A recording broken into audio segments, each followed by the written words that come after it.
La cible expérimentale, de dimension millimétrique, est positionnée au centre d'une sphère de 10 mètres de diamètre, appelée chambre d'expérience. Cette chambre, vers laquelle vont converger 176 faisceaux laser, est située dans le hall d'expérience, au milieu de l'installation LMJ.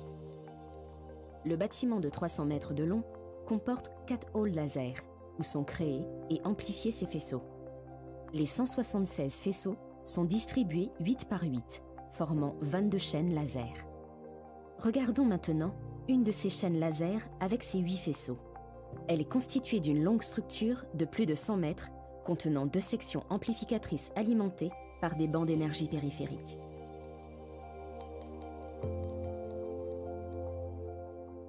Au cours de 2 allers-retours, les faisceaux traversent les 2 sections amplificatrices pour multiplier par 15 000 leur énergie.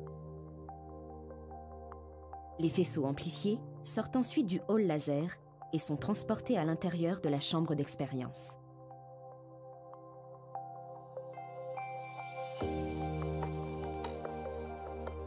Tout commence par la génération d'impulsions laser de faible énergie. Grâce à des modules spécifiques, l'énergie de ces impulsions est amplifiée 1 milliard de fois. Ce faisceau est ensuite injecté dans les sections amplificatrices des chaînes laser. De l'énergie électrique est stockée dans les condensateurs des bancs d'énergie. Elle est ensuite injectée dans des lampes flash qui la transforment en énergie lumineuse. À son tour, l'énergie lumineuse excite des atomes de néodyme contenus dans le verre des plaques amplificatrices. Lorsque le faisceau laser traverse les plaques, les atomes de néodyme se désexcitent et restituent l'énergie sous forme de photons de lumière. Le faisceau laser est ainsi amplifié à chaque passage. Différents dispositifs permettent de garantir une qualité constante du faisceau au cours de sa propagation. C'est le cas du filtrage spatial qui élimine les modulations parasites ou du miroir adaptatif qui compense la déformation du front de l'onde laser afin de l'aplanir.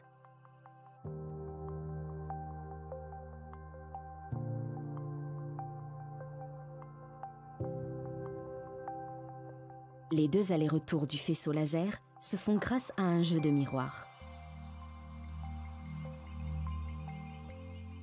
Les faisceaux ont une couleur infrarouge, la seule que l'on sache produire au niveau d'énergie visée. Dans les chaînes laser, ils ont alors une section carrée de 40 cm de côté. Une fois amplifiés, les 8 faisceaux sont dirigés vers la chambre via les ouvertures pratiquées dans l'enceinte du hall d'expérience. Ils sont ensuite divisés en 2 ensembles de 4 faisceaux, l'un vers le haut et l'autre vers le bas. Puis, ils sont déviés par un ensemble de miroirs vers un système de conversion de fréquence et de focalisation. Ce dernier va transformer l'infrarouge en ultraviolet, mieux adapté pour le chauffage de la matière.